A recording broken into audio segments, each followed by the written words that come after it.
4 இட்லியோட விலை ₹720. இது என்னடா இட்லிக்கு வந்து சோதனைன்ட்டு என்னோட ஃப்ரெண்டு ஃபோர்ஸ் பண்ணதுனால கனடால ஒரு ஃபேமஸான இந்தியன் ஷாப்க்கு போயிருந்தோம். பேரு தஞ்சை. உள்ள ஆம்பியன்ஸ் வந்து ரொம்ப ட்ரெடிஷ்னலா தமிழ் ஹோட்டல் மாரி தான் இருந்தது. எனக்கு இட்லினா ரொம்பவே பிடிக்கும். பட் இட்லி குக்கர் நான் எடுத்துட்டு வரல.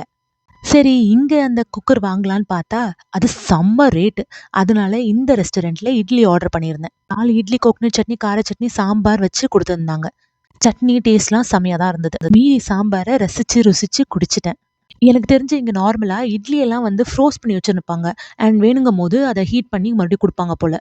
நெக்ஸ்ட்டு சிக்கன் சில்லி பரோட்டா தான் ஆர்டர் பண்ணியிருந்தோம். ரொம்ப நெறைய குவான்டிட்டி குடுத்துருந்தாங்க. சூடாவும் இருந்தது, செம்ம டேஸ்ட்டாவும் இருந்துச்சு. இது ஒரு $16 வொர்த் ஃபார் இட்ஸ் ரேட். ஒரு ஃபில்டர் காஃபியோட விலை இங்க $5. நம்ம ஊர் ரேட்டுக்கு ₹300. ரேட் அதிகமா இருக்கே, கடைசில வாங்கலாமா வேணாமான்னு யோசிச்சு கடைசில பார்த்தா சுத்தமாவே வயித்துல இடம் இல்ல. சரி இன்னொரு நாள் வாங்கிக்கலாம்னு அங்கேருந்து கிளம்பியாச்சு.